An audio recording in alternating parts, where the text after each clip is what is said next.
Welcome to the Tech Today podcast. That's your host, John Maeda. So here is the article we wrote last night entitled Microsoft Copilot Pro, Show Me the Revenue. And I would encourage you to subscribe to the YouTube version of our podcast as opposed to the audio or both. Subscribe to both. That's the best case, given that much of what we're publishing these days has a video component to it, and it's much easier to follow along if you're watching and listening. So I wrote this article because of just the hype that's persisted for over a year now and seems to be accelerating around artificial intelligence. And as I think about Microsoft, the company, the market cap has almost doubled since the beginning of 2023. And to justify that sort of market cap gain, north of a trillion in market cap gains, generative AI has to be a smashing success. So AI, whether we're talking about machine learning, deep learning, natural language processing, Microsoft has offered that capability through Azure for approximately a decade.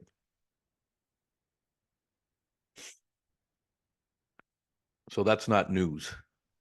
AI has been around. Google similarly has offered it through Google Cloud, i.e. GCP, and also I don't think that Google has a product that doesn't have some sort of artificial intelligence embedded. AWS likewise has offered AI-related services for years.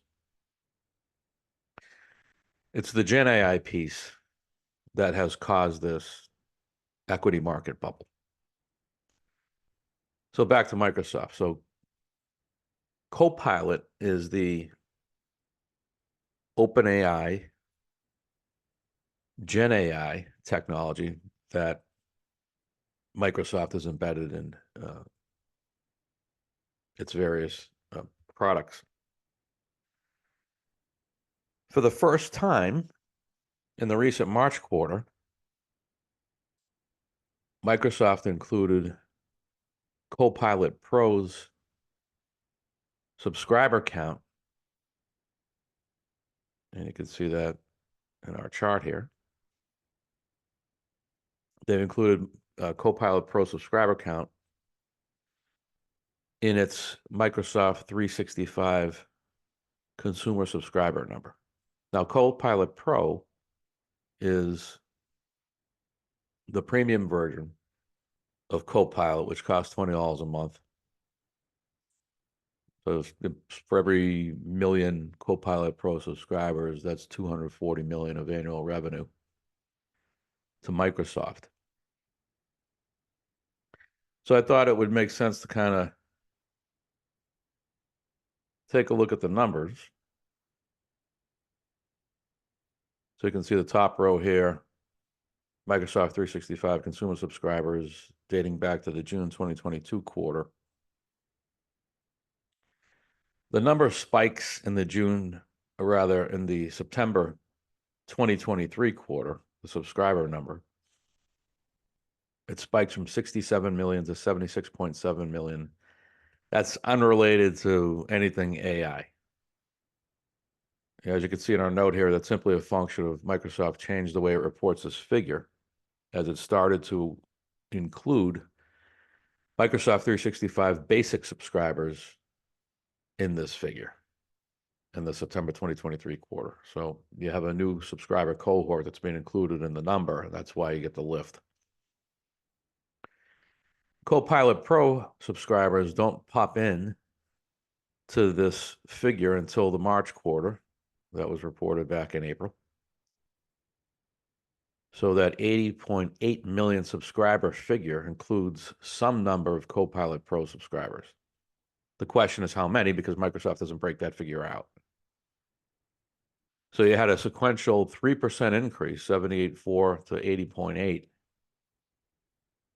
And presumably some level of that 3% sequential increase was due to Copilot Pro subscribers. The point I've sort of made in this article is that Microsoft had been trending at 2 to 3% sequential subscriber growth. And by layering in the Copilot subscribers, Copilot Pro subscribers, didn't really break out of the trend. Those Copilot Pro subscribers didn't really provide lift to the number. Now, my understanding is that, and you could look at the Microsoft press releases, Copilot was released in November of 2023. So it's only now that they started to not break the number out explicitly, but include it in this 365 figure. So who knows what the future is going to bring? I can tell you it's not going to, from my perspective, from where I sit, I haven't seen any evidence that suggests that near-term GenAI uptake from Microsoft or for anybody